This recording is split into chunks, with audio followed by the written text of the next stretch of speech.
Hola, ¿cómo están? Hola Patricia. Bueno, muy buenas tardes a todas y todos. Les damos la más cordial bienvenida a esta serie de webinars sobre mercados de naturaleza y créditos de biodiversidad organizada por Biofin México. Y el día de hoy nos vamos a enfocar en los instrumentos que se necesitan para la implementación de las compensaciones ambientales bajo el sistema obligatorio, que es un tema clave para poder garantizar que los impactos negativos sobre el medio ambiente puedan ser efectivamente contrarrestados mediante acciones de restauración o conservación equivalentes. Esta sesión tiene como objetivo fortalecer el conocimiento técnico de las personas tomadoras de decisiones y profesionales del sector público, financiero, de cooperación y de la sociedad civil, para que puedan comprender mejor cómo se calculan, diseñan e implementan estas compensaciones. Para ello vamos a contar con la participación de Gustavo Araque, quien es consultor de Biofin por parte de Terrazos, y él nos va a compartir experiencias y metodologías utilizadas en otros contextos, especialmente en el caso colombiano. Gustavo es ecólogo y microbiólogo agrícola y veterinario y cuenta con una maestría en gerencia ambiental y ecoinnovación. Posee más de 10 años de experiencia en la formulación, ejecución y monitoreo de proyectos de conservación, especialmente aquellos orientados al cumplimiento de compensaciones e inversiones ambientales asociadas a proyectos sujetos a licenciamiento en diversos sectores del mercado regulado colombiano. Desde hace casi 3 años, Gustavo forma parte del equipo de Terrazos, donde lidera el equipo de cumplimiento ambiental. Y este equipo tiene la responsabilidad de asegurar que todas las gestiones realizadas ante clientes y autoridades ambientales se desarrollen de manera que cumplan con el marco normativo ambiental vigente en Colombia. Durante la próxima hora y media vamos a abordar las características habilitadoras del marco legal, vamos a revisar distintas metodologías para calcular las compensaciones y profundizaremos en preguntas fundamentales como qué y cuánto se debe compensar, dónde y cómo se debe de hacer, a partir de factores como la rareza, la representatividad o el tipo de ecosistema afectado. Si no se pudieron unir a la primera sesión, por el chat les vamos a compartir el link a la grabación para que la puedan revisar. De igual modo, les vamos a compartir el link a una encuesta donde van a poder hacer su registro y con esto nosotros vamos a poder llevar un mejor control de sus asistencias para poder así emitir sus constancias de participación. Agradecemos su participación en esta serie de sesiones y buscamos impulsar soluciones concretas para integrar la biodiversidad en las decisiones de política pública, financiamiento e implementación a nivel nacional y subnacional. Sin más preámbulo, vamos a darle inicio a la agenda del día y quiero presentarles a Gustavo.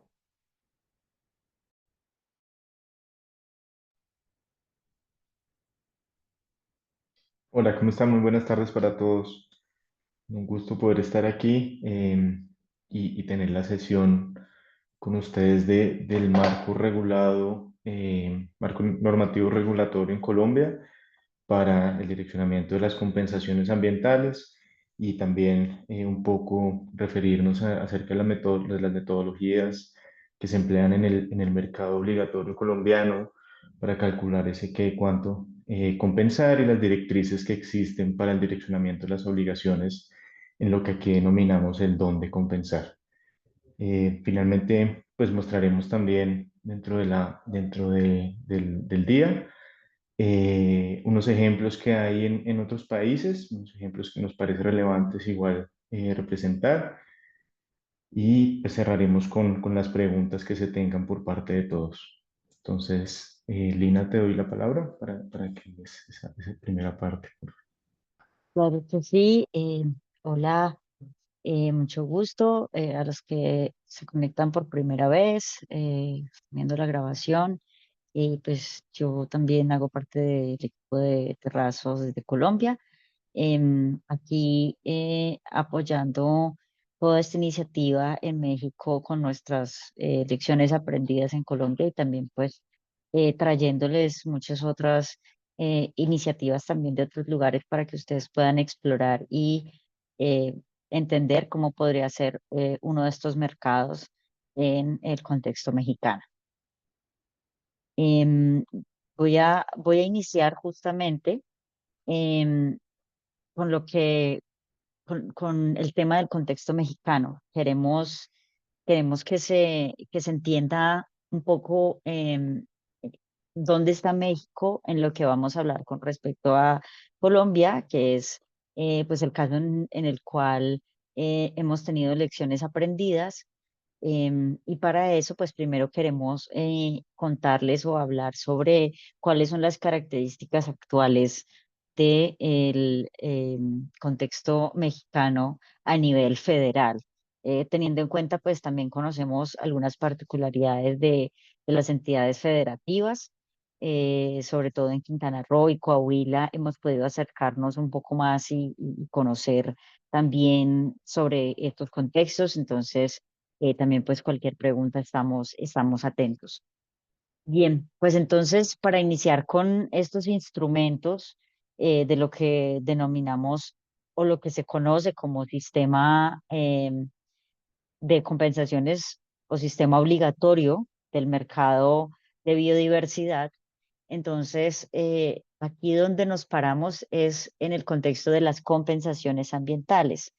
Em, y las compensaciones ambientales entendidas en estos trámites, quiero que conozcan en estos trámites en México. Vamos a ver que en México estas compensaciones están dadas por el trámite de evaluación de impacto ambiental ante la Secretaría Ambiental y de Recursos Naturales de Medio Ambiente, ante la CONAFOR por la compensación del cambio del uso de suelos en terrenos forestales, y traerles también lo que vemos en el contexto mexicano con la Ley Federal de Responsabilidad Ambiental. Entonces, el primer trámite en el cual identificamos que puede desarrollarse un mercado de compensaciones ambientales a través de las unidades de biodiversidad en México, se encuentra aquí, en los trámites de evaluación de impacto ambiental. Estos trámites, como ustedes conocen, se rigen por la Ley General de Equilibrio Ecológico y Protección del Ambiente. También generalmente pues en varias leyes estatales podemos encontrar que se replican estas cuestiones de la ley general, que en ellas también se dispone generalmente el tema de evaluación de impacto ambiental para los proyectos de desarrollo. Em, en este sentido, en este trámite, ¿qué encontramos? Encontramos que los promoventes de proyectos de desarrollo, por ejemplo, infraestructura, una vía, pues proponen medidas de compensación cuando encuentran que sus impactos requieren estas medidas. En otros casos, la autoridad ambiental, bien sea la Semarnat o las autoridades de las entidades federativas, de sus entidades, pues también pueden solicitar estas medidas de compensación según lo que establece la norma.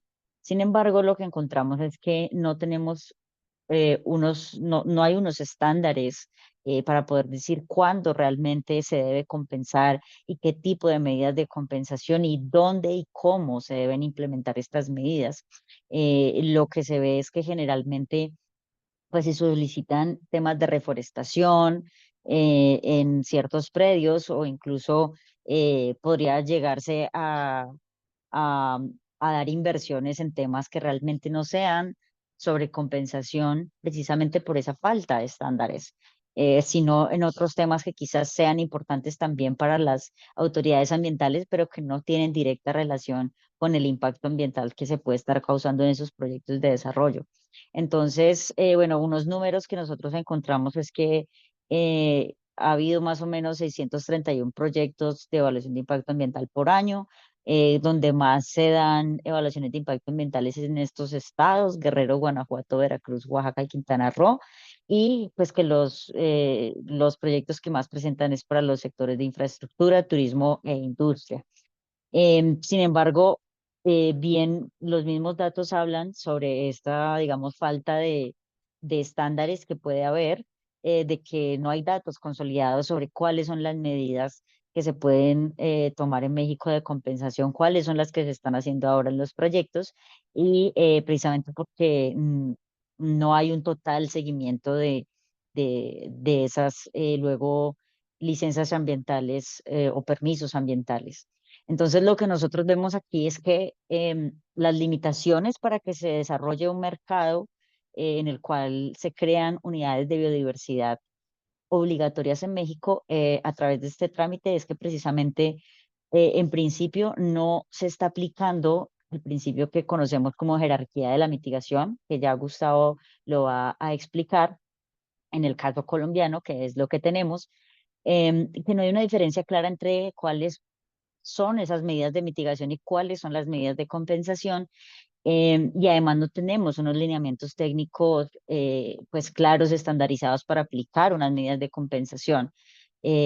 Además, un punto muy interesante también y digamos muy importante para poder implementar un mercado de este tipo es que no es claro si las medidas de compensación, digamos, se pueden aplicar fuera del sitio en el cual está causando impacto el proyecto de desarrollo, que esto es algo fundamental para que realmente podamos hablar de instrumentos financieros eh, que ayudan a cumplir estas compensaciones, porque estos instrumentos innovadores pues que les presentamos acá, que son las unidades de biodiversidad, que empezamos a ver desde el primer webinar, pues pueden ocurrir es porque se puede compensar esos impactos en otros lugares diferentes al proyecto de desarrollo.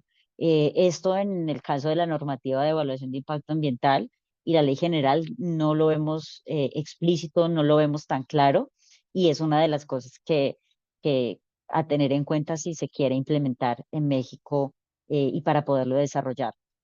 Sin embargo, tenemos oportunidades y las oportunidades que hay es que pues ya existe la obligación de evaluación de impacto ambiental, ya están identificados cuáles son los tipos de proyectos que tienen que ir a la Semarnat, cuáles son los tipos de proyectos que tienen que ir a las entidades federativas. Eso es muy importante. Y en ese sentido también se tiene la Ley General de Equilibrio Ecológico y las leyes estatales que prevén unas obligaciones generales y que dan pie para que se pueda desarrollar esa obligación mucho más.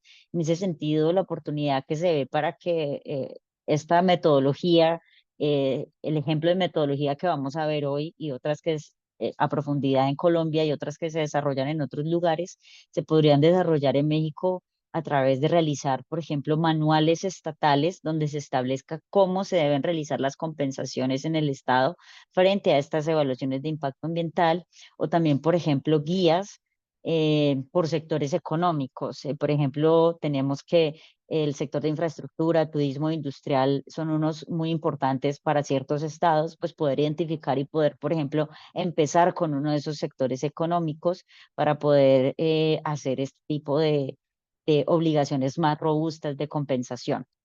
Entonces, eso es lo que vemos por este lado. Me quedé un poco ahí porque realmente pues es el trámite más robusto que vemos y a partir del cual pues vamos a entrar también en ese mismo ejemplo, pero en el caso colombiano y de donde salen las obligaciones que llevan a desarrollar la metodología que les presentamos. Por otra parte, entonces, se tiene las compensaciones ambientales que derivan del cambio de uso del suelo en terrenos forestales. Esto, como ustedes conocen, viene de la Ley General de Desarrollo Forestal, que también se tiene de manera parecida en las entidades federativas.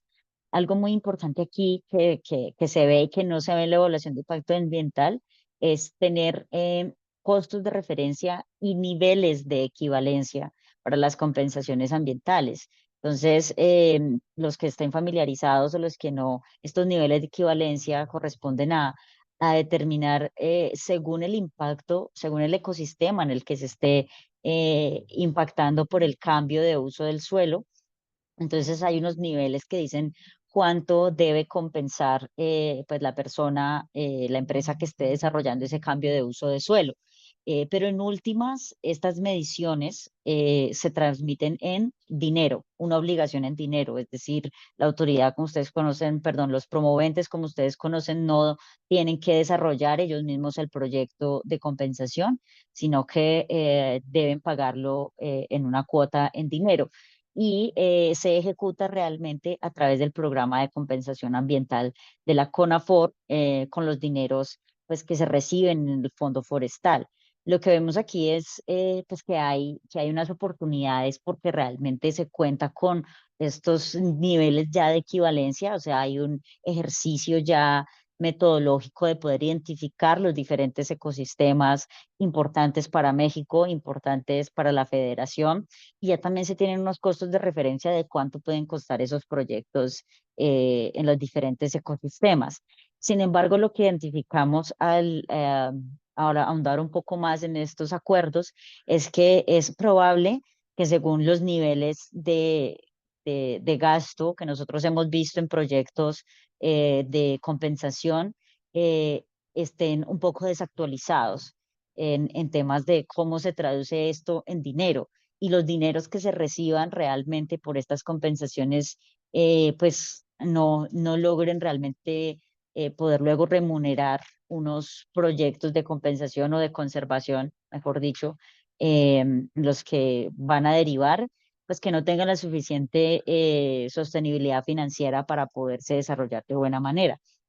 Además, lo que se identifica, pues, es que eh, la CONAFOR saca unos lineamientos, pero realmente los programas o los proyectos que se desarrollen a través de estos dineros no necesariamente responden a los impactos que se están generando por esos cambios de uso de suelo. No hay, pues, algo tan detallado en el cual se pueda decir que se está cumpliendo con una equivalencia de ecosistemas, aunque sí se haga un cálculo, digamos, de la obligación en principio, pero a la hora de ir a terreno, pues realmente no estamos logrando identificar esa equivalencia.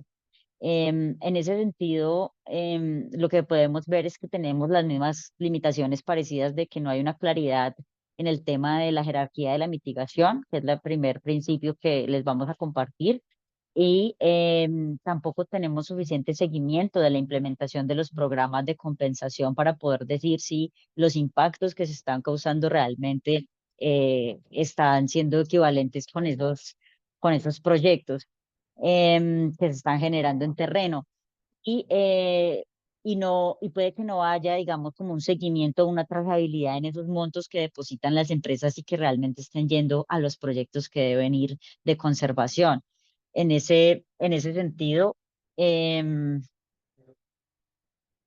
perdón, en ese sentido, entonces, denme un segundo. Podemos continuar con la ley eh, federal de responsabilidad ambiental. Y es aquí donde queremos partir para como oportunidad para México, como una oportunidad para México en la cual ya cuentan ustedes con unos criterios para las compensaciones ambientales. Sin embargo, eso está limitado al tema de la responsabilidad ambiental en esta ley, pero tenemos la oportunidad de que esta ley se pueda aplicar quizás a los trámites de evaluación de impacto ambiental y de cambio de uso del suelo forestal que acabamos de ver. ¿Por qué? Porque en esta ley, como ustedes la conocen, en varios de sus artículos se habla de criterios de equivalencia ecosistémica para poder implementar compensaciones. También se habla de qué es una compensación ambiental y se habla que la compensación ambiental es algo excepcional, por lo cual primero se debe hacer una mitigación, o mejor dicho, se debe evitar y se debe corregir los impactos. Y finalmente, si hay un impacto residual, es ahí donde se debe realizar la compensación. Y algo que nos parece muy interesante también es lo que está en el artículo 39, en el cual ya se dan unos lineamientos de cómo realizar la compensación. Por ejemplo, que las acciones deben ser proporcionales, es decir, hay una equivalencia ecosistémica que les comentábamos, debe haber un tiempo suficiente para que los proyectos de conservación y de compensación pues se logren cumplir con los ciclos biológicos y se deben, perdón, y se,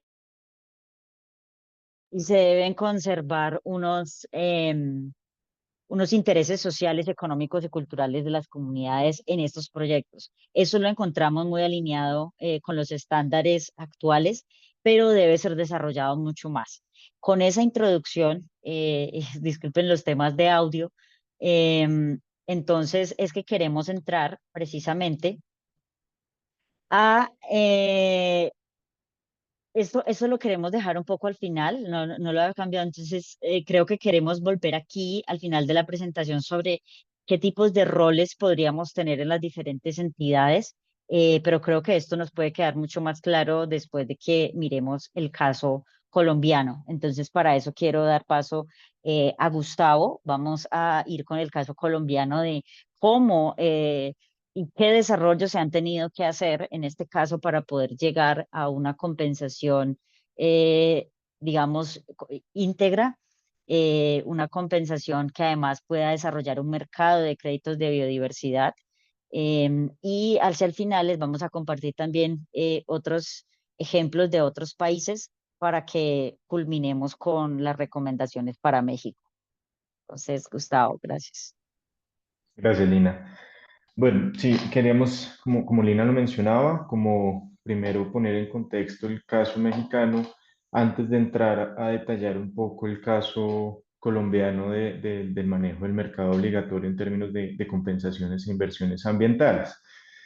En esa línea, y un poco también asociada a lo que las reflexiones de Lina anteriores, queríamos traer arrancar con esta primera diapositiva de exposición del caso colombiano relacionando a los actores vinculados. Como se pueden dar cuenta, son distintas entidades que son desde el gobierno, desde titulares de las licencias ambientales y desarrolladores e implementadores de proyectos, quienes trabajamos, digamos que de forma activa y somos actores relevantes tanto en la toma de decisiones como en el desarrollo y en la ejecución de las actividades de compensación, quienes estamos involucrados y quienes en el día a día, pues digamos, nos estamos empapelando respecto al tema y generando discusiones frente a esto.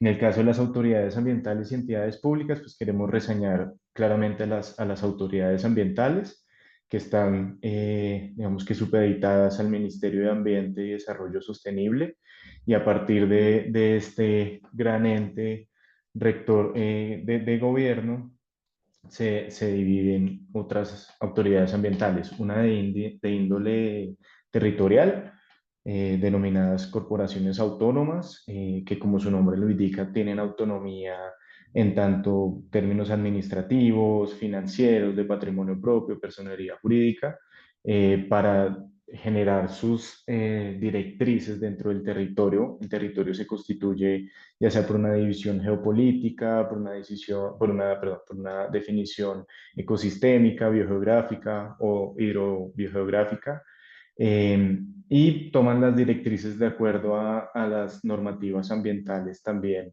y las dinámicas propias de su territorio. Y contamos con una entidad que es la Autoridad Nacional de Licencias Ambientales, que es la autoridad ambiental de índole nacional. Ya ahorita detallamos un poquito cuál es la diferencia en los roles y dependencias de estas dos entidades. Igualmente, dentro de estas entidades públicas contamos con distintas organizaciones que precisamente son las que generan todos los instrumentos de ordenamiento territorial, todos los instrumentos ambientales que permiten ser los insumos que a la final se evalúan y se detallan para esa definición, sobre todo del cuánto y dónde compensar, que reitero, ahorita detallaremos un poco más a profundidad. Los titulares de las licencias ambientales, aquí quisimos referenciar, fue agremiaciones como tal, pero son pues todos aquellos desarrolladores de proyectos de infraestructura y de desarrollo que están asociados pues precisamente a esta necesidad de generar o de tener licencias ambientales para su operación.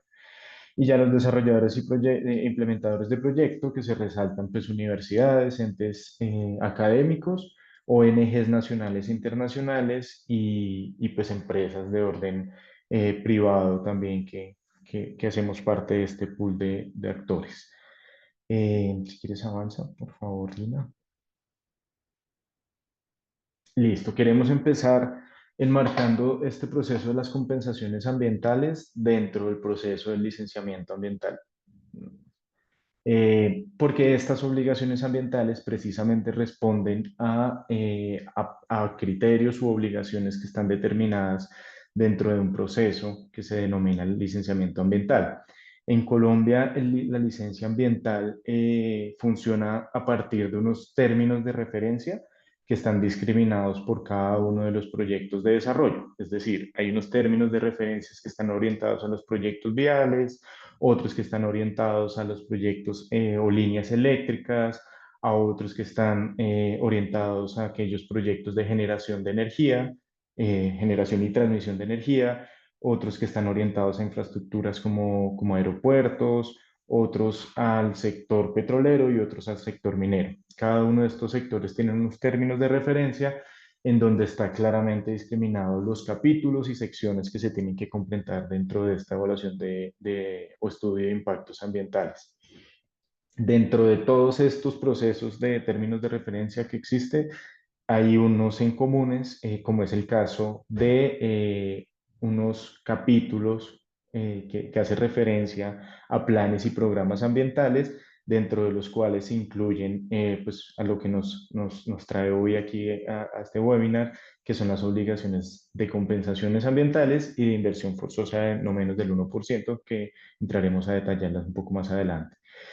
Dentro de estos EIA, no, atrás, por favor. Dentro de estos EIA, lo que se plasma es precisamente la solicitud para el uso, aprovechamiento y o afectación de los recursos naturales renovables que va a ser, pues que se van a generar a partir del desarrollo de la obra o proyecto o actividad que genera este proceso de licenciamiento ambiental.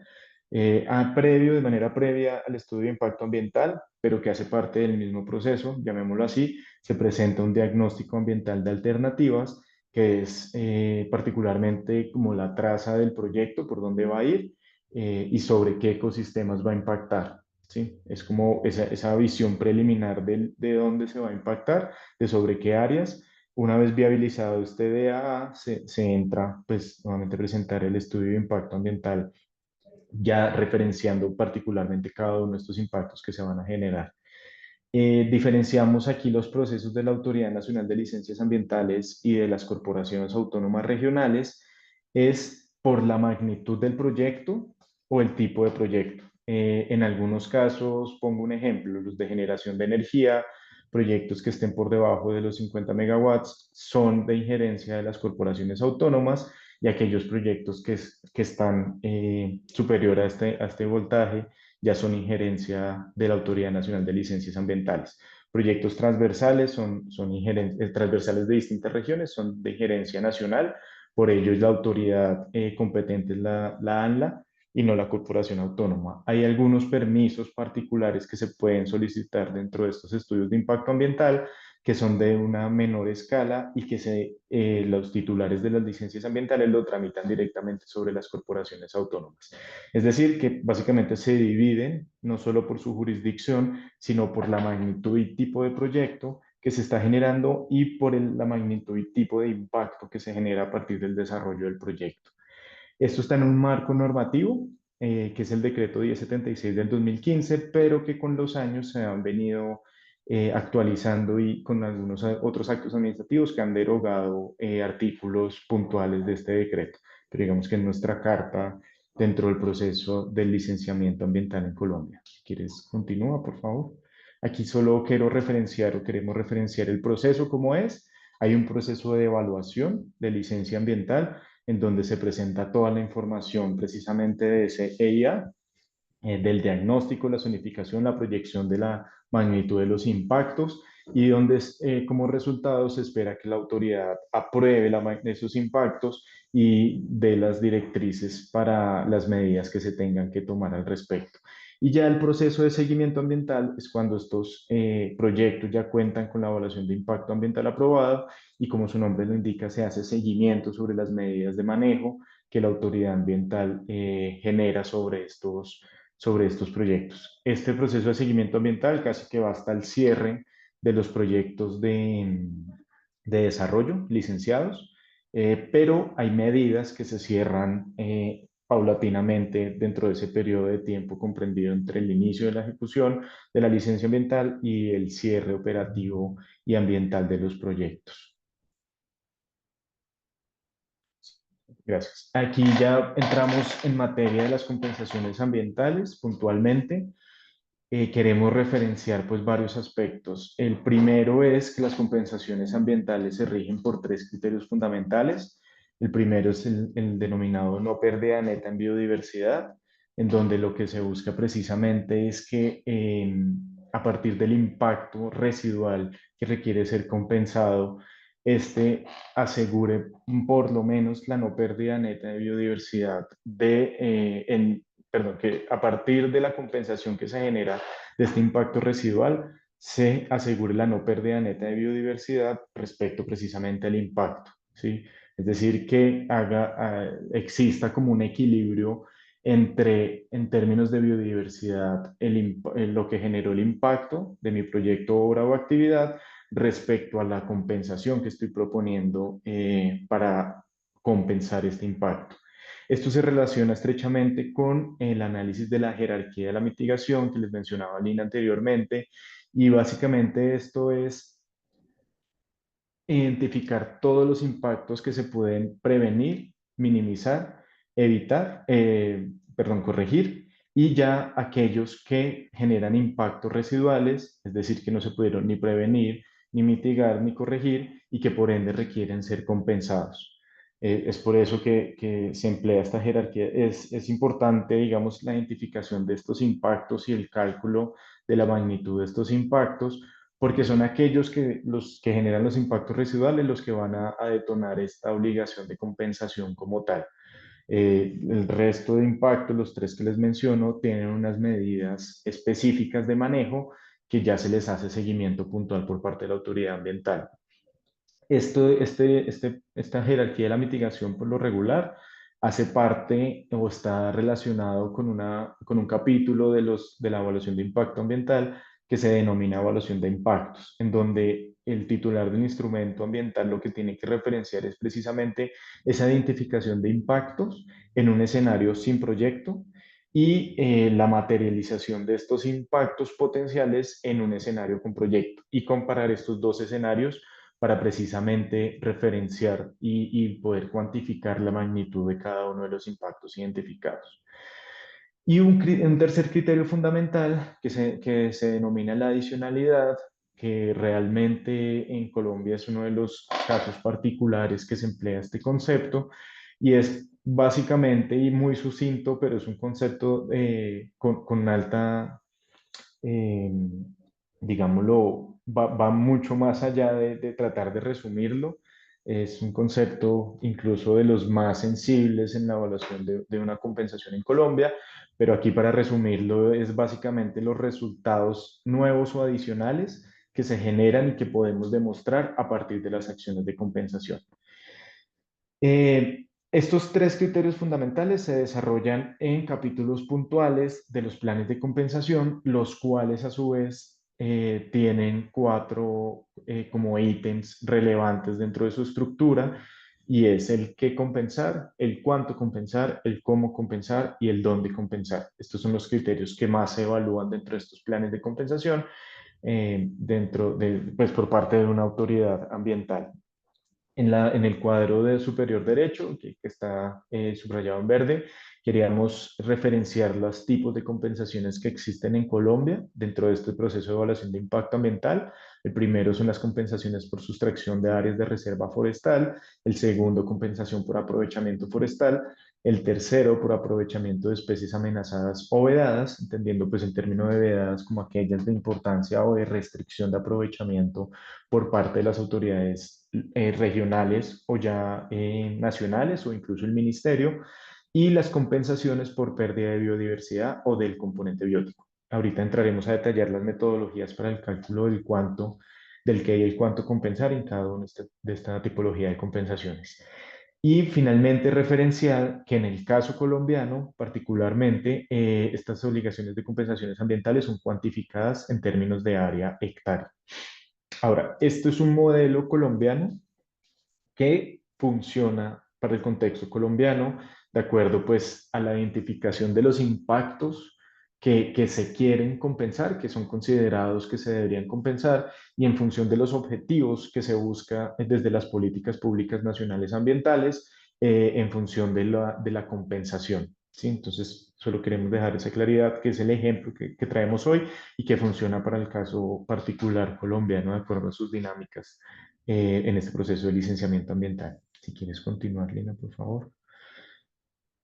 Aquí queremos simplemente reseñar el marco normativo bajo el cual están amparado las compensaciones ambientales en el país. Son los distintos actos administrativos, leyes y leyes que vienen desde hace 5 décadas prácticamente rigiendo la normativa ambiental del país desde los 70 una ley que se establece en sistemas, la primera ley, denominémoslo así, de índole ambiental, dándole importancia a los aspectos ambientales en el país, donde se empieza a hablar de los recursos naturales y su asociación al impacto, a los impactos que se generan a partir del desarrollo de proyectos. A partir de allí, pues viene en un proceso de política nacional en donde se hace una constituyente y se actualiza, por así decirlo, la constitución política de Colombia y se empiezan a vincular leyes que asocian también ya la creación de un Ministerio de Ambiente y todo el marco regulatorio normativo para el país en términos ambientales se empieza a estructurar a partir de esta ley 99. Aquí solo quiero reseñar algunos particulares, haciendo especial énfasis en la resolución 256. Bueno, previamente en la resolución 1517 del 2012, que es la primera resolución o acto administrativo que acoge el primer manual de compensaciones que se generó en el país. Gracias, Lina, sí, gracias. La 1517, que es acoge el primer manual que se establece en el país de componente biótico, se denomina, de pérdida de biodiversidad, perdón, manual de compensaciones por pérdida de biodiversidad se denomina, el cual fue actualizado en el año 2018 por el actual manual de compensaciones del componente biótico, acogido por este acto administrativo de la resolución 256, que a su vez fue como acogido o fue dado por validez por parte de las autoridades, corporaciones autónomas también, a partir de la resolución 1428.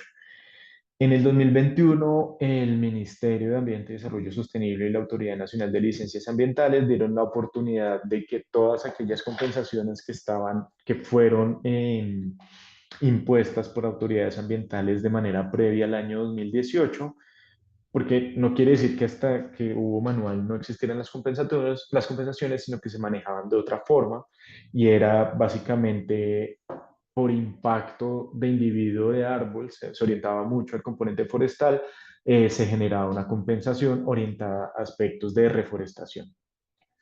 Entonces, todas estas compensaciones anteriores a los manuales, se abrió la oportunidad de que se pudieran acoger al actual manual del 2018 por parte de estas autoridades ambientales, dando un régimen de transición para aquellas titulares de instrumentos que quisieran acogerse precisamente y ya implementar las medidas bajo este instrumento de planificación ambiental.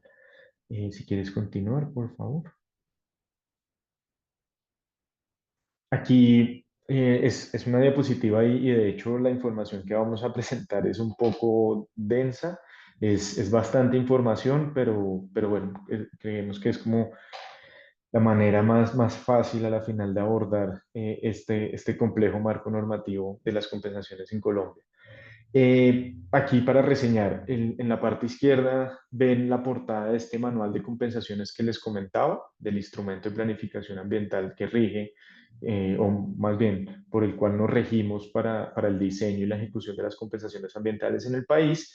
Y aquí el esquema precisamente de esos componentes que nombraba anteriormente, del qué compensar, del cuánto compensar, del dónde compensar y del cómo compensar, para reseñar que todo parte nuevamente de una evaluación de impacto ambiental. Todas estas compensaciones están amarradas a un proceso de licenciamiento ambiental que está sujeto a esa evaluación de impacto ambiental y que igualmente parte de un análisis integral de toda la información que presentan los titulares de los instrumentos ambientales a la autoridad y que esto no va como un proceso aparte, sino al contrario va integrado con distintos capítulos que se presentan en esta evaluación de impacto ambiental, pues particularmente en lo que refiere al componente biótico, ¿verdad? Ah, bueno, eso es importante también reseñar. Dentro de este evaluaciones de impacto ambiental se presentan insumos de 3 componentes principales, biótico, abiótico y social. Aquí pues estamos asociando únicamente los componentes bióticos.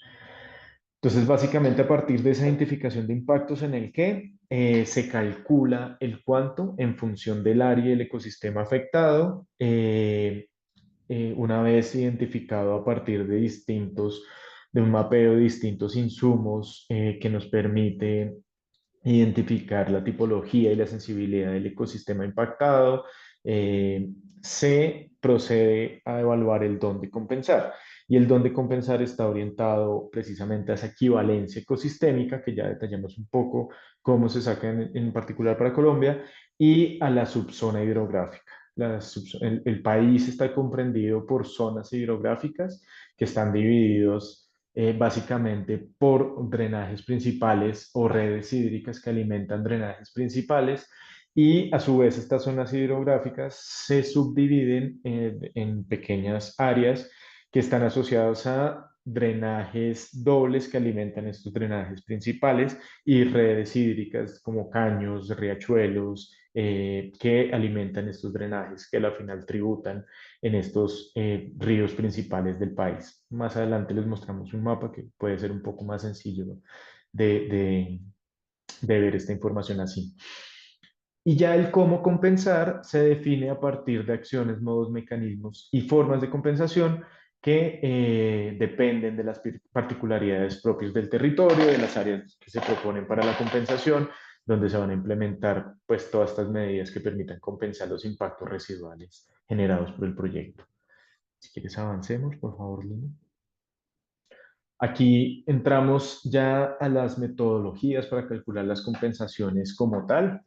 Todo lo anterior era parte de esa introducción y de lo que se requiere un poco como comprender antes del por qué estas metodologías. E iniciamos con las compensaciones por aprovechamiento forestal. Aquí básicamente es una fórmula que está referenciando el área total a aprovechar por el desarrollo del proyecto, sumado al área, al tipo de cobertura, a la categoría de amenaza de las especies que se hizo aprovechamiento, es decir, sobre las cuales se hizo el impacto, y a un índice denominado, a una constante calculada que se denomina coeficiente de mezcla. Es decir, que se tienen tres criterios fundamentales para el cálculo de las compensaciones por aprovechamiento forestal. El primero es el tipo de la cobertura vegetal. En Colombia nos regimos por la metodología, o bueno, las evaluaciones de impacto ambiental se rigen por la metodología Corin-Lancover, adaptada para Colombia, y sobre las cuales, dependiendo la naturalidad de estas coberturas, nos da un factor pues para adicionar a la fórmula. Si es una vegetación secundaria o en transición, tiene un factor, digamos, reducido a la mitad, y esto lo vamos a ver como una constante. Si es una cobertura de arbustales, como de chaparros y este tipo de vegetación, digamos, de estratos medios, tiene un tipo distinto. Si es un bosque que presenta una fragmentación estructural, otro. Si es un bosque asociado a un drenaje, a un recurso hídrico, como es un bosque de galería, otro valor. Si es un bosque abierto, otro valor, y finalmente si es un bosque denso que se entendería que ya está en el clímax de sucesión ecológica, tiene el valor máximo. En la otra metodología es la categoría de amenaza de la especie, pues por clasificación UICN, pero nosotros internamente también tenemos un acto administrativo que genera el Ministerio de Ambiente y Desarrollo Sostenible, en donde relaciona el nivel de amenaza de las especies de acuerdo a indicadores internacionales y pues a investigaciones que se hacen dentro del país. Y finalmente el coeficiente de mezcla que hace relación la, el número total de individuos muestre, o sea, como la representatividad, por llevarlo a términos más sencillos, de la especie que se hizo aprovechamiento, y esto pues en una operación aritmética nos genera una constante que va nuevamente integrada a la fórmula para calcular este cuánto compensar por aprovechamiento forestal. Aquí puntualmente el qué está asociado a el impacto que genero sobre individuos particulares de frustales, mejor dicho, es decir, con DAP superiores a los 10 centímetros. Entonces, continúa, Lina, por favor.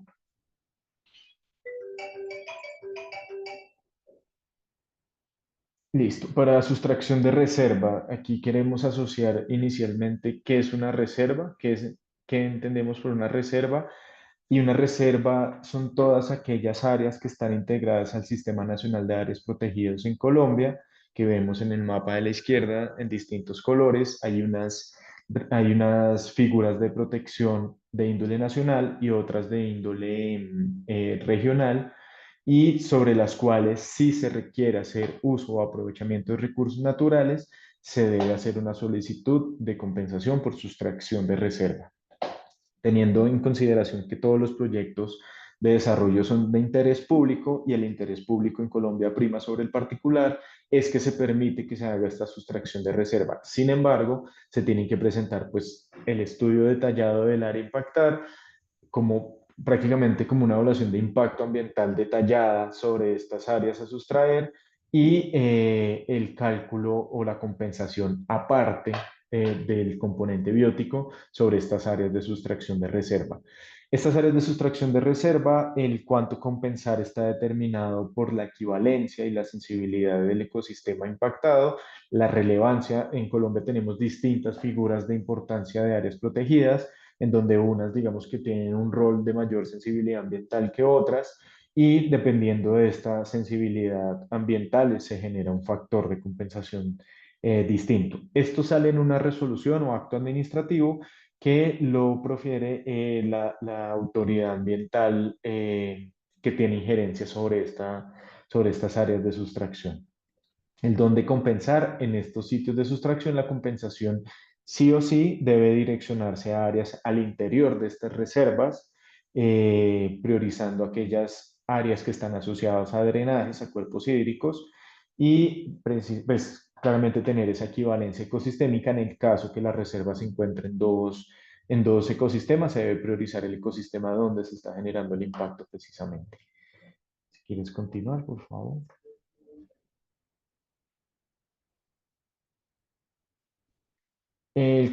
Las compensaciones por manual por los manuales. Aquí en primera instancia queríamos dar claridad a lo que nos referíamos anteriormente en el marco normativo, y es cómo en el 2012 se establece el primer manual de compensaciones por pérdida de biodiversidad, denominado así, y a la derecha vemos la actualización y el actual instrumento, que es el manual de compensaciones del componente biótico. Hay distintos, digamos, criterios, y se unificaron, e incluso producto de unas lecciones aprendidas, se detallaron más algunos aspectos en el actual manual, y aquí queremos hacer referencia rápidamente a ellos. El primero es en el cuánto compensar. Anteriormente, si bien había unos criterios y unos factores de compensación, estos no estaban tan claramente definidos, y en algunas oportunidades quedaba un poco a criterio del evaluador de la compensación, ¿sí? Se asociaba únicamente coberturas naturales y seminaturales, las naturales con el mayor valor de compensación, y las seminaturales, es decir, vegetaciones secundarias, son procesos de sucesión con unos valores medios respecto a estos valores totales de las coberturas naturales. En el 2018 lo que se hace es unificar unos criterios de representatividad, rareza, remanencia y transformación anual, que terminan aportando a un factor de compensación, que más adelante lo detallamos un poco más, pero que a la final, a partir de estos criterios, es que se define este factor de compensación. En el manual anterior, el dónde involucraba aspectos de cobertura, distrito biogeográfica y provincia biogeográfica, estos como criterios biogeopolíticos, por así decirlos, que a la final la suma de estos tres daba un ecosistema. Tenemos un ejemplo abajo donde el ecosistema se denominaba pastos del zoonobioma húmedo tropical de la Amazonía y la Orinoquía. En el 2018, estos biomas pasan a una categorización unificada mediante un criterio que se denomina precisamente bioma, y es la unidad biótica que debe ser compensada, interpretándose así.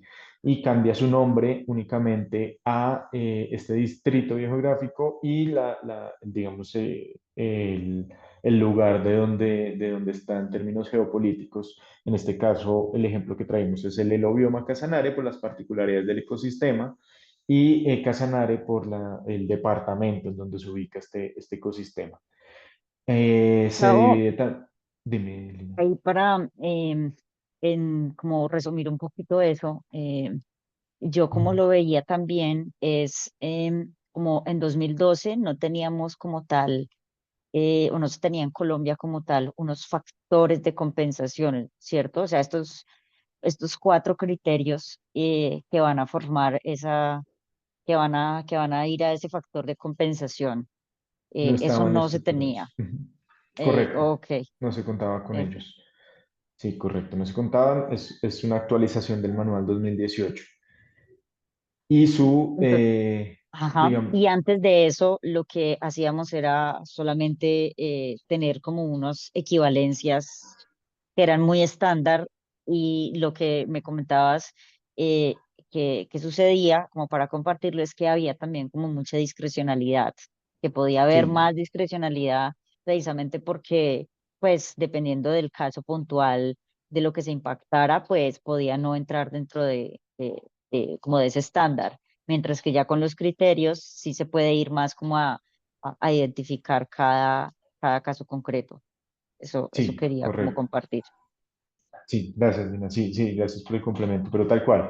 Vemos que gran parte de lo de las ventajas de este manual del 2018 es precisamente esa estandarización en los criterios de evaluación y la facilidad en las fuentes de información que se tiene para uno mismo calcular a partir de unos factores de compensación ya establecidos, ya preestablecidos, cuánto debo compensar a partir de mi impacto generado en función de términos de área, ¿no? Y ya aquí también para resumir, el cómo compensar en el manual anterior se refería únicamente a acciones entendidas, bueno, primero incluso se hablaba de conservación, confundiendo el término con preservación, que realmente la conservación hacía referencia era más bien a estrategias de preservación, es decir, de protección de áreas, teniendo en cuenta que la conservación es un concepto que involucra acciones de restauración y preservación que se desarrollan in situ. Se hablaban también de acciones de restauración ecológica, dentro de las cuales se incluían herramientas de manejo del paisaje, y se hablaban de aspectos de saneamiento predial, la ampliación de bordes de áreas protegidas ya existentes. Con el manual del 2018, y son estos globos de distintos colores que vemos en la pantalla al margen derecho, se habla de acciones, unas acciones orientadas a la preservación, se corrige de pronto el concepto, de la restauración y acciones de uso sostenible orientadas a la conservación de los recursos naturales. La restauración bajo los tres enfoques de este, ¿no? Recuperación, rehabilitación y restauración propiamente dicho, con lo que cada uno de estos enfoques acarrea en términos de tiempo, objetivos y metas. Se habla de modos, es decir, unas figuras que permitan la negociación y aseguramiento predial de las áreas en donde se priorizan para el direccionamiento de las acciones de compensación, definiendo 6 principales. La primera es un acuerdo de conservación, la segunda es servidumbres ecológicas, pagos por servicios ambientales, arrendamiento de las áreas, usufructo y compra de predios como mecanismos, algunos de ejecución directa y otros a través de operadores como encargos fiduciarios, fondos ambientales públicos o privados. Aparece la figura de bancos de hábitat que antes no aparecían en las compensaciones ambientales y otra figura que se enmarca en el proceso de paz en el que en ese momento estábamos eh, por política nacional pública que se denomina Bosque de Paz, tratando de integrar ese proceso de paz, esa normativa social, con aspectos ambientales que pudieran potenciar algunas actividades en términos de compensaciones ambientales.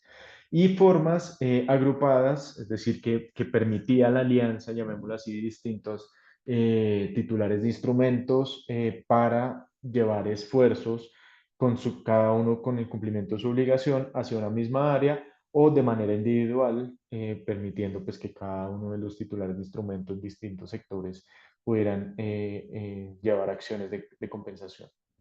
Avancemos, por favor.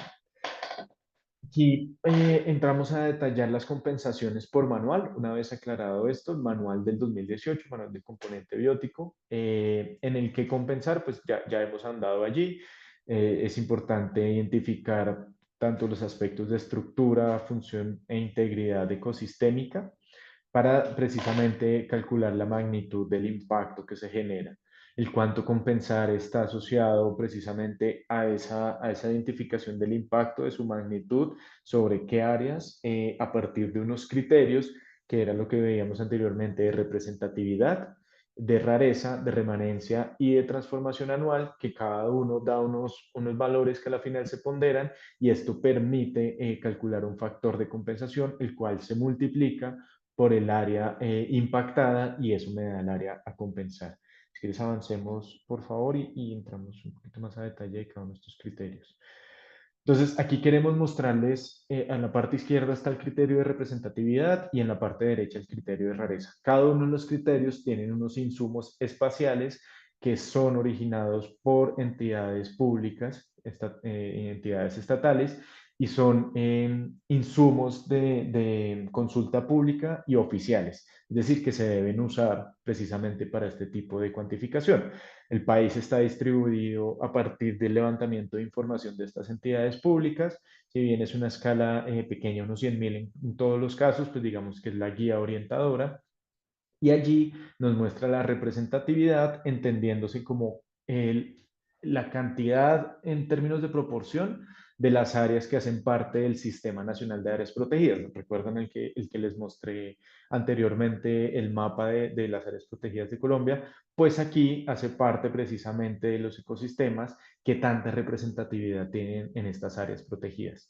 Pues aquí está un poco como en la parte de abajo el valor del criterio, donde los valores más bajos están asociados a la muy alta representatividad y los valores más altos numéricos están asociados a donde no hay representatividad. Ya vemos por qué esta distribución, porque a veces es inversamente proporcional, ¿sí? No siempre los valores más altos son lo más bajo y los valores en los cuatro criterios, sino que varía de acuerdo a la fórmula aritmética que al final nos da el factor de compensación. El criterio de rareza, igualmente la misma lógica de la representatividad con unos insumos espaciales, unos 100.000, mediante los cuales los expertos y los institutos pues, que están en los institutos o entidades gubernamentales diferencian estos estados en el país y lo ponen en un insumo espacial con distintos valores. Rareza hace referencia a la cantidad de especies endémicas y precisamente raras que se encuentran en estos ecosistemas respecto pues, a la diversidad potencial que hay allí presente. Si quieres, pasemos, por favor.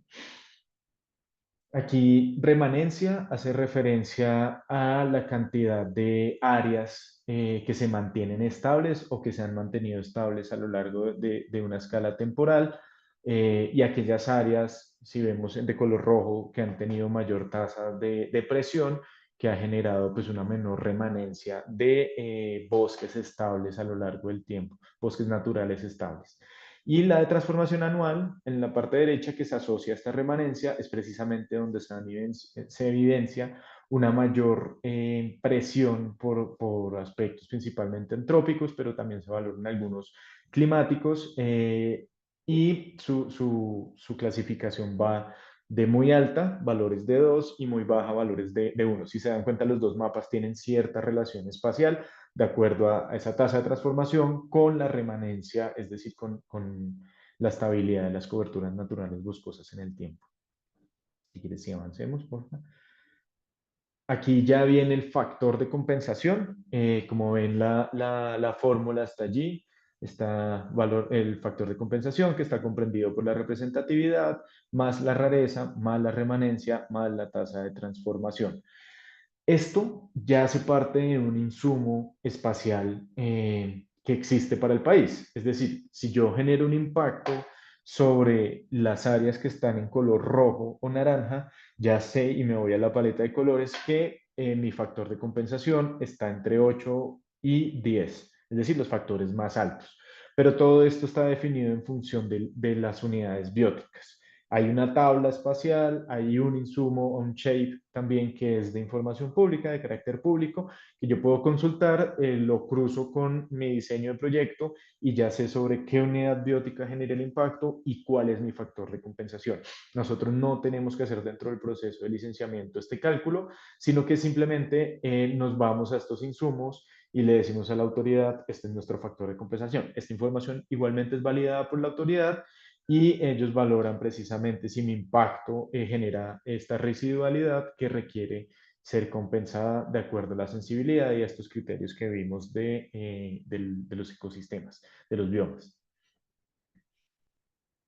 Aquí, para mostrarles un poquito más a detalle el cómo y dónde compensar, como les mencionaba, se divide en acciones, modos, mecanismos y formas. Ya creo que ahondé un poco en esto, siendo aquí para resaltar los modos como precisamente esas estrategias que se buscan para poder asegurar las áreas en la gestión predial, sobre todo, y los mecanismos de precisamente cómo voy a implementar, cuál va a ser mi estrategia, por así decirlo, para la implementación y el aseguramiento de las acciones en estas áreas.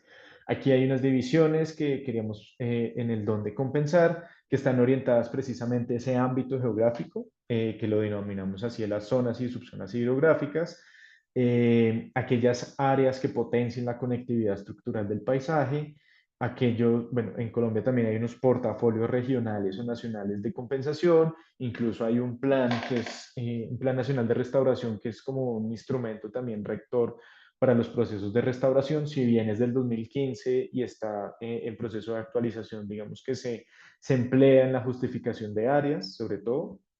Eh, También el registro único de ecosistemas y áreas ambientales, que va dentro de ese Sistema Nacional de Áreas Protegidas como una particularidad o una clasificación distinta de áreas de protección. Entonces, sobre estas áreas, lo ideal es que uno las priorice para el direccionamiento de las obligaciones de compensación. Más no es obligatorio, ¿sí? Yo puedo justificar el por qué me salgo de estos portafolios, el por qué no pude compensar en estos portafolios, el por qué estoy aportando a la conectividad estructural desde otro ámbito, por ejemplo, eh, pero que lo ideal es buscar reforzar o generar complementariedad sobre estas áreas.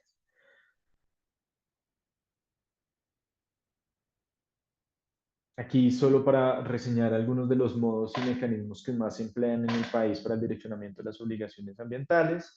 El pago por servicios ambientales que está regulado por dos decretos, el 870 del 2017 y el 1007 del 2018. Es un acuerdo voluntario entre las partes donde se fija un incentivo, puede ser económico o en especie, con el propietario, el tenedor de las áreas. Y que su estimación se hace bajo una metodología que se denomina costo de oportunidad, que es básicamente cuánto le cuesta a una persona titular de un predio liberar áreas para conservación en función de lo que produce en esa área. Básicamente ese es el concepto, que también tiene un marco, digamos, que está regulado de la forma como se calcula y demás. A diferencia de la tabla, lo que vemos a la derecha, que es un acuerdo de conservación, que igualmente es un acuerdo voluntario, pero que no está tan estructurado ni reglamentado como los pagos por servicios ambientales. No hay una metodología como tal de cuantificación de su incentivo, sino que yo puedo negociar directamente con el propietario y básicamente no va a ningún instrumento de planificación o de ordenamiento territorial como si lo van los PCAs, los pagos por servicios ambientales. Y los bancos de hábitat, pues en donde creo que ya se ha conversado al respecto y se vuelve pues un mecanismo innovador que permite la agrupación de obligaciones ambientales, donde pues Terrazos juega ahí como un rol de pionero, pero que hay otras entidades que están desarrollando este mecanismo en el país precisamente para el direccionamiento de las obligaciones ambientales, dado pues los resultados que ha generado también en estos términos de ganancia cuantificable en biodiversidad. Bien, Gustavo, aquí estamos un poquito alcanzados El de tiempo. tiempo, entonces quiero mirar lo siguiente que traemos para poder tener pues las preguntas de ustedes. Queremos compartirles esta última que es como muy importante porque tuvimos la oportunidad también de conocer que quizás en el país se está hablando de temas de agua muy importantes. Entonces queremos compartirles este y yo diría que podemos pasar a partir de aquí a los ejemplos, a los otros ejemplos de otros países para finalizar pues con lo que vemos en el contexto mexicano, que conversábamos justamente en temas de política pública y de instituciones, para que ustedes vayan pensando sus preguntas si las quieren ir poniendo en el espacio de preguntas y respuestas. Lo pueden ir haciendo ahí para que podamos pues irlas como pensando y resolver aquí en vivo o de manera escrita. Entonces, terminemos con esta inversión del 1%. Listo, listo, gracias, Nina. Listo, ya terminamos las compensaciones ambientales por pérdida de biodiversidad, por aprovechamiento forestal y por sustracción de reserva. Entramos a otra obligación ambiental que está direccionada al recurso hídrico, como Lina estaba mencionando. Esta obligación ambiental se detona por efectos de captación del recurso hídrico, ya sea superficial o subterráneo, necesario para mi proyecto o actividad. Únicamente si el titular del instrumento hace uso de este recurso hídrico para su proyecto. Si el titular del instrumento por alguna razón requiere el recurso, pero lo compra a través de un tercero, lo adquiere a través de un tercero, no detona esta obligación ambiental. Esta obligación está medida en plata, en dinero, perdón, y como su nombre lo indica, es el 1%. Aquí en la derecha vemos el esquema. Si mi proyecto costó 100 pesos, el 1 peso tengo que direccionarlo a acciones que permitan la recuperación, la vigilancia o el monitoreo del recurso hídrico. Es decir, no es solo pagando, sino que con ese dinero yo tengo que generar acciones que permitan o la protección o la recuperación o la vigilancia del recurso hídrico. Si quieres, continúa y acelerar un poco aquí el marco normativo, nuevamente, para resaltar únicamente el decreto, dos decretos que están en la parte derecha superior, decreto 1900 del 2006, que era el anterior. Aquí no hay un manual para la inversión del 1%, sino que están estos decretos que son los que rigen el paso a paso de qué debo presentar y cómo debo presentar en mi plan de inversión. Y el actual, que es el decreto 2099, que deroga el decreto 1900. Dentro, pues también hubo un proceso allí de acogimiento y demás. Y es el primer decreto en donde se hablan de mecanismos agrupados como el Banco de Hábitat para el direccionamiento de esta obligación ambiental. Si quieres, pasemos, por favor.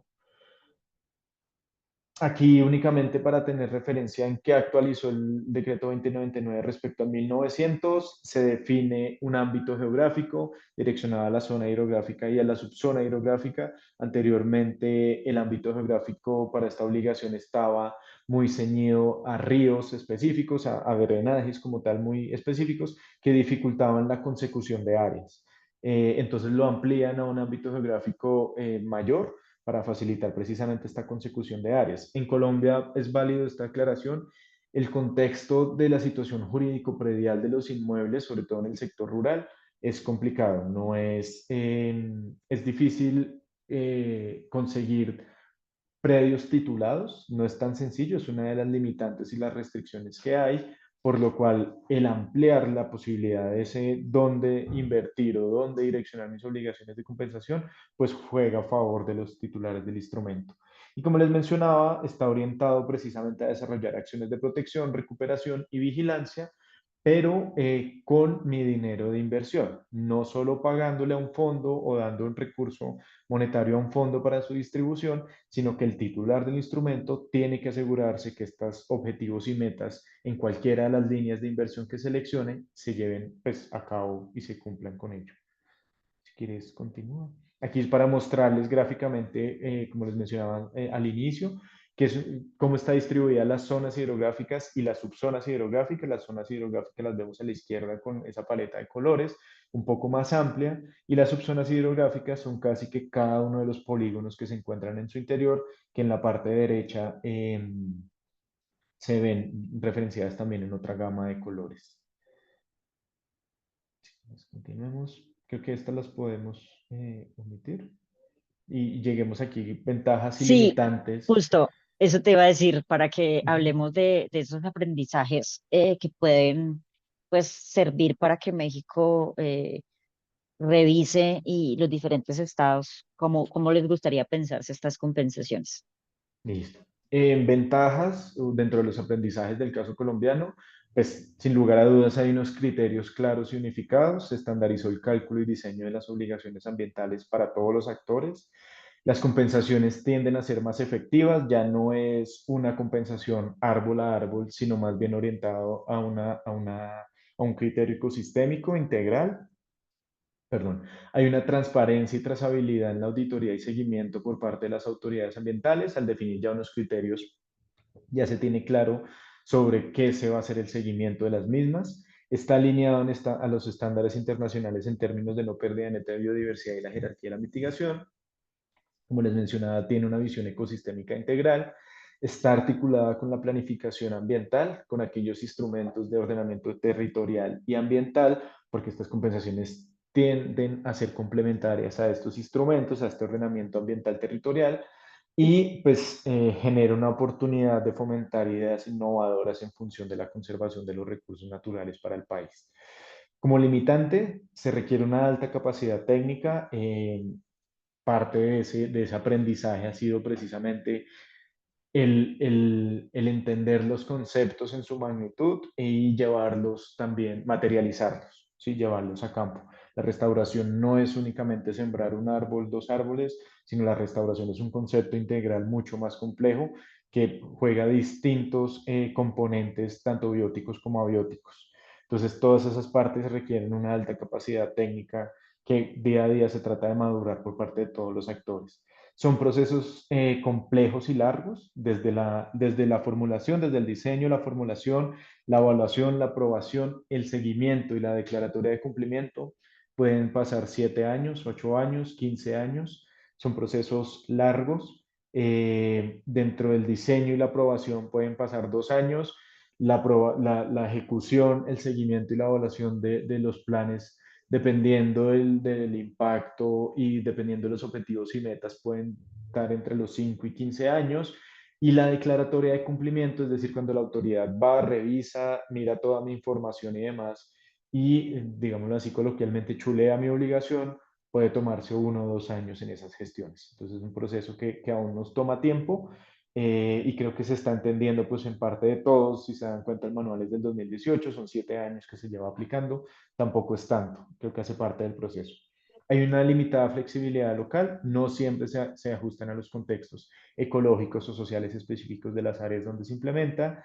Eh, no todos los criterios y conceptos están unificados y concertados para todos los actores, y esto es sensible, sobre todo un ejemplo en términos de adicionalidad, que entiende un evaluador, que entiende un desarrollador, que entiende un titular de un instrumento por adicionalidad, cómo la justifico. Bueno, y la innovación no siempre es la opción mejor valorada. Si bien es una de las ventajas porque permite esa ventana para explotar muchos ideales y conocimientos, también tiende a veces a ser una contrariedad en donde no siempre lo que se propone nuevo es bien recibido porque no se conoce del todo, porque no hay una capacidad instalada, porque no se sabe cómo implementar, porque no se sabe cómo hacer seguimiento y demás. Pero pues creo que es parte del proceso de madurez, ¿no? En el que se encuentra Colombia a partir de este instrumento orientador. Eh, Ahí ya te doy la palabra, Lina. ¿Quieres tú seguir? Sí, perdón, se me fue. Pero justo quería entonces, para que preguntarte, Patricia, también la dinámica en el tema de preguntas solamente es con a través del chat o si quieren pueden hablarnos. No sé cómo funciona, si eso es posible. Eh, Y para que respondamos dos preguntas, Gus, antes de hacer esto, tenemos, nos preguntaban con quién implementan las compensaciones en Colombia y cómo se da la evaluación y monitoreo. Bueno, la implementación por lo regular, y esto también es una lección aprendida, en Colombia estos pasivos ambientales no son transferibles. Es decir, quien saca la licencia ambiental no le puede transferir esa obligación a un tercero. En términos de operación de la norma, ¿no? De operador de la norma, se subcontrata por lo regular a empresas, pues en este caso nosotros operamos algunas compensaciones como terrazos, pero también entidades como ONGs internacionales y nacionales lo hacen, u otras empresas privadas, y somos nosotros quienes implementamos estas acciones, pero el responsable ante la autoridad nacional es el titular del instrumento. Quizá esto puede ser una oportunidad más adelante de revisar que sí sean transferibles, porque finalmente una empresa que su core de negocio es precisamente, un ejemplo, un consorcio vial, su core de negocio es desarrollar vías, no compensaciones ambientales, ¿sí? Y esto de pronto ha sido un punto de quiebre entre comunicación, entre desarrollo y demás. Por lo regular, se contrata un tercero con un equipo ambiental que se articula dentro de la organización con el tercero, pero quienes terminamos ejecutando somos los contratistas, pero quienes siguen siendo los responsables y la cara frente a la autoridad es el titular del instrumento. ¿Cómo se hace el Aquí seguimiento de tenemos, evaluación? perdón, perdón. Perdóname, Sí. cierro esa pregunta también.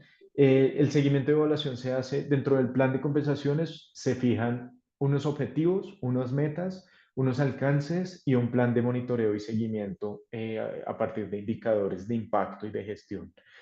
Lo que nosotros proponemos, la autoridad lo evalúa, puede solicitar unos indicadores adicionales, puede solicitar alguna información complementaria o incluir otro componente.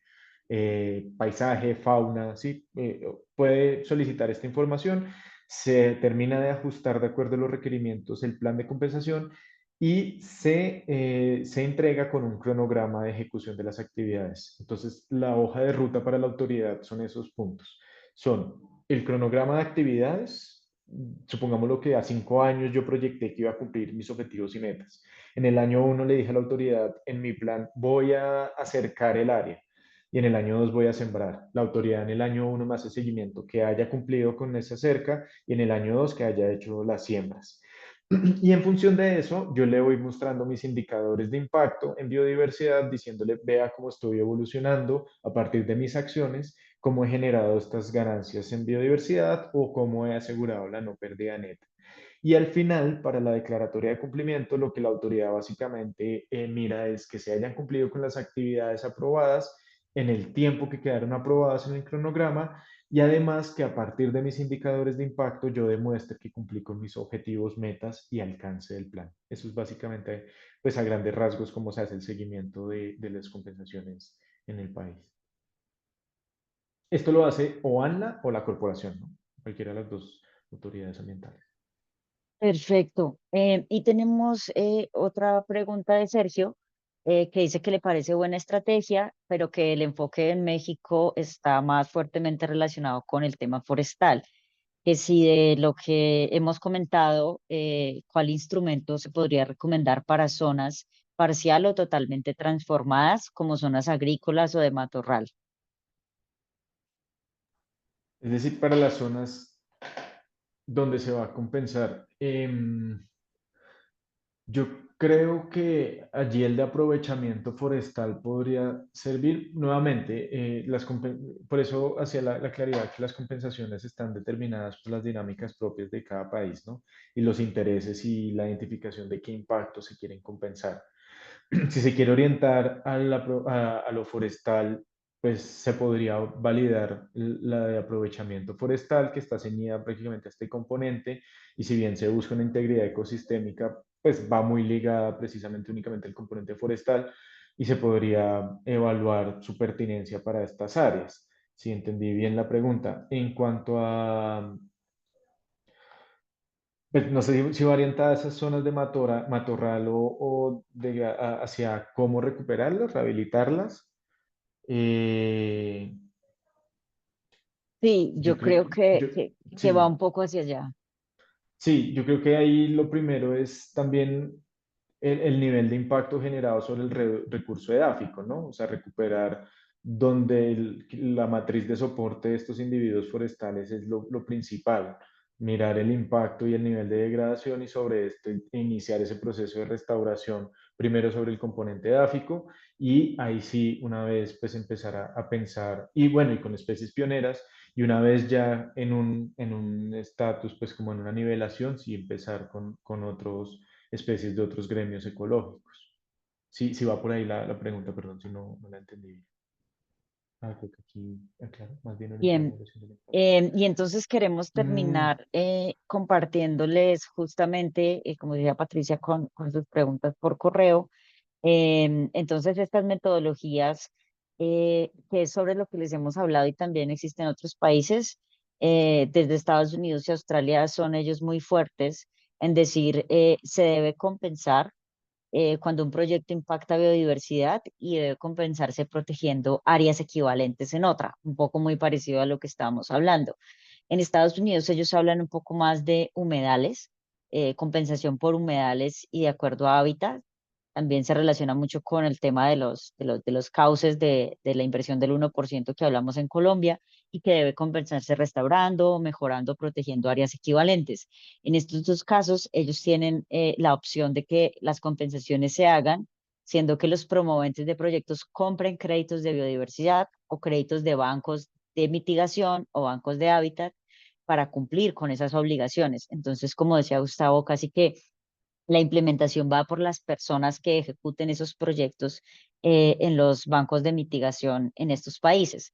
Y en Francia tenemos una diferencia que también nos parece muy interesante, pero que pues, requiere un tema técnico importante, y es que ellos hablan de que los proyectos deben evitar el impacto, reducirlo, compensarlo, así como hablábamos, y que la compensación viene siendo por restauración ecológica, compra de terrenos, en lo mismo que hablábamos, pero se enfoca un poco más a ver la calidad de esa restauración, no solamente que se compense si yo impacté 10 hectáreas, de acuerdo a mi factor de equivalencia y de compensación, yo tengo que hacer quizás el doble o de acuerdo a eso yo lo pueda medir en áreas, mejor dicho, cuánta hectárea yo estoy restaurando.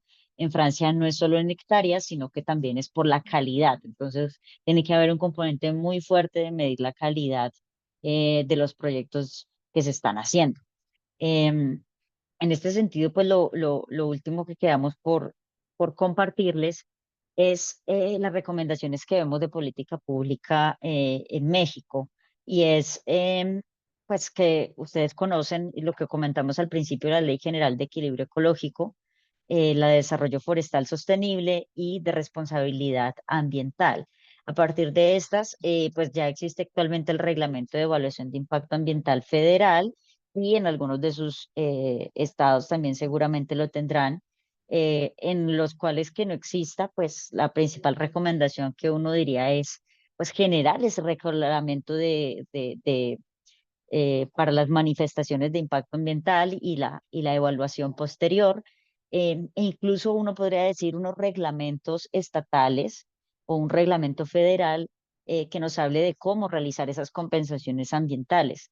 Lo que vemos es que actualmente ya la normativa por ley está dada, o sea, las condiciones en México están dadas para que se pueda desarrollar, y debe darse quizás un paso más allá para poder determinar cómo se quisieran realizar estas compensaciones. Y pues un punto de partida puede ser las metodologías que les hemos compartido, teniendo en cuenta que siempre se debe partir de analizar los impactos. Es decir, yo no puedo pensar, no, es que no puedo partir de cómo está actualmente, cómo voy a hacer las compensaciones, si no sé realmente por qué quiero hacer compensaciones. Esto es algo que nos comentaba Gustavo. Quiero que quizás nos des unas palabras sobre eso, de cómo a partir de esto yo cómo decido cómo compensar. Entonces creo que esto sería lo último de la información inicial que debemos tener para saber cómo escoger la metodología de compensación. Sí, bueno, antes quisiera, ya entendiendo la pregunta de Sergio, me devuelvo que dio la claridad en el chat. Eh, Todo se mide a partir del impacto y la caracterización de las áreas, ¿sí? Se tiende no sé cómo estandarizar ecosistémicamente que una cobertura de pastos o de cultivos, de monocultivos, no representa la misma integridad ecosistémica que un bosque, ¿cierto? Pero estas coberturas muchas veces, si bien no brindan como hábitats o recursos específicos de alimentación para algunas especies de fauna, sí son corredores importantes o incluso áreas de caza. Entonces, a partir del impacto, se relaciona. Sin embargo, casi que todos los factores de compensación sobre estas coberturas transformadas en el país están asociadas a uno. Es decir, que por una hectárea que yo impacte estas coberturas transformadas, mi área a compensar es uno, ¿sí? Pero igualmente asociada a la jerarquía de la mitigación y a la descripción del impacto. Entonces, bueno, perdón, me volví ahí, pero para darle la claridad a Sergio. Ya para volver a lo que hacía mención Lina, nosotros sugerimos y en parte pues también dentro de este proceso que se ha venido paso a paso como madurando en el país, consideramos que estos aspectos deben ser claros desde el inicio y es precisamente definir el rol de las entidades a cargo de regular proyectos de desarrollo, ¿sí? Definir el rol bueno, lo hablo desde el caso colombiano, desde el Ministerio, desde la Autoridad Nacional de Licencias Ambientales y desde la corporación, ha sido fundamental. Aquí, pues contando también un poco de historia colombiana, la ANLA existe hace poco más de 10 años. Anteriormente eran obligaciones que iban al ministerio, pero a partir de la creación de esta entidad, pues se permite direccionar y canalizar todo este tema de licencias ambientales y le quita un gasto muy fuerte administrativo y técnico al ministerio. Entonces, definir esos roles es vital y las entidades, de acuerdo a sus capacidades e injerencias, hasta donde lleguen en el proceso. Creo que parte del éxito, llamémoslo así, colombiano ha sido las metodologías estandarizadas para la presentación de IA, donde se sabe paso a paso qué hacer de acuerdo a qué proyecto. Y esto pues finalmente alinea a los entes reguladores frente a lo que se quiere mostrar precisamente en esa evaluación de impacto ambiental. Todos digamos que estos términos de referencia y estas metodologías permiten definir también como los inputs y outputs de que se deben incluir de acuerdo a los componentes y esto también es un criterio que se debe definir y concertar desde las autoridades como los titulares de licencia como los desarrolladores de proyectos. Cuando digo desarrolladores de proyectos, me hago referencia a contratistas y estas entidades que implementamos las obligaciones ambientales.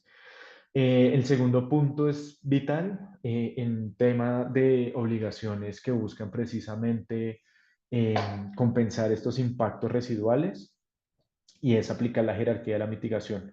Se debe analizar esos impactos que fueron evitados, mitigados, corregidos o que necesariamente requieren ser compensados, perdón, de acuerdo al proyecto, obra o actividad, pero esto está asociado a qué tipos de impactos son relevantes para quién, ¿sí?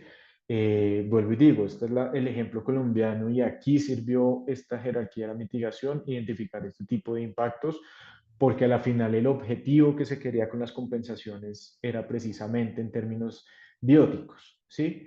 Entonces es relevante desde el inicio tener claro qué impactos duelen o lastiman más un ecosistema y cuál es la sensibilidad de ese ecosistema. Entonces eso es fundamental desde el inicio.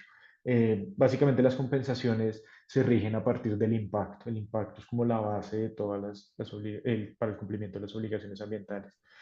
Identificar en esa línea si son directos o indirectos y nuevamente entender intereses, objetivos, metas y alcance que se buscan precisamente con la jerarquía de la mitigación proyectada a una medida de compensación. Bien, y justo eso era lo que les estaba comentando para cerrar con estos ya 4 minutos de más. y es que se queden con esto, ¿no? Todos estos serían como informaciones que hemos hablado a través del webinar, que hay que tener para las compensaciones, partiendo de lo que les comentamos, los objetivos que se quieren lograr, cuáles son los impactos que más duelen en cada una de sus entidades federativas, qué es lo que se quiere abordar. A partir de ahí, ustedes pueden empezar a escoger y determinar una metodología, pues que ustedes vean que sea adecuada. Lo que les presentamos, pues va muy en línea con varias tendencias internacionales. Como les decíamos, está esta, y ustedes están en la línea de lo que va hacia el tema forestal, que también pues todavía existe en muchos países de medir de acuerdo al impacto por árbol, asimismo pues la compensación. Pero pues los invitamos a revisar el manual que ya pudimos compartir en el enlace. También esperamos que pues se pueda llegar y les quede en las memorias de los webinars. Y estas serían las informaciones que hay que revisar en cada uno de sus territorialidades, o en en la Federación de México como tal, y ustedes ya pueden tener varias de estas informaciones en la Conavio, o en las unidades territoriales de ustedes para que puedan empezar a formar una especie, como les comentábamos, de guías o manuales de compensación, y podrían empezar, por ejemplo, con uno de los sectores económicos, no necesariamente con todos. Esa es la visión que les queremos traer hoy y esperamos que pues haya sido ilustrativo para ustedes conocer diferentes formas de poder eh, pues medir los impactos y poder abordar las compensaciones ambientales.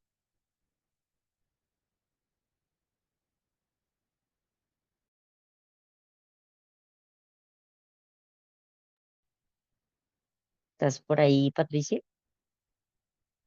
Sí, Hacer el Lina. cierre. Sí, muchas gracias. Pues muchas gracias a Lina y Gustavo por compartirnos toda esta información. Como podrán ver, es un tema muy profundo y en el cual podríamos pasar muchísimo tiempo más hablando de. Sin embargo, lamentablemente nos hemos quedado sin tiempo. Entonces, por favor, en el chat les puse la dirección de correo de mi colega Gustavo Garduño, quien va a estar recibiendo todas las dudas, inquietudes, preguntas específicas y puntuales que tengan sobre este tema para que nosotros podamos compartirlo con el equipo de Terrazos y que nos hagan el favor de contestarlas y nosotros les haremos llegar esas respuestas. De igual manera, quisiera pedirles que por favor contesten la siguiente encuesta de salida, ya que lo que queremos a través de la serie de webinars es que cada vez se vuelva mejor para cada uno de ustedes, que la experiencia siempre vaya subiendo de nivel. Entonces, por favor, si nos pueden ayudar a contestarla. Y pues una vez más agradecer al equipo de Terrazos, agradecer al equipo de Biofin por todas las gestiones y a cada una de las instituciones, organizaciones y asociaciones que están conectadas aquí en este día. De verdad, muchas gracias por el interés, por todo lo que están invirtiendo en poder participar en estos webinars. Muchas gracias por todo esto y pues quedamos al pendiente de cualquier duda que tengan. Hasta luego. Hasta luego. Muchas gracias. Dios.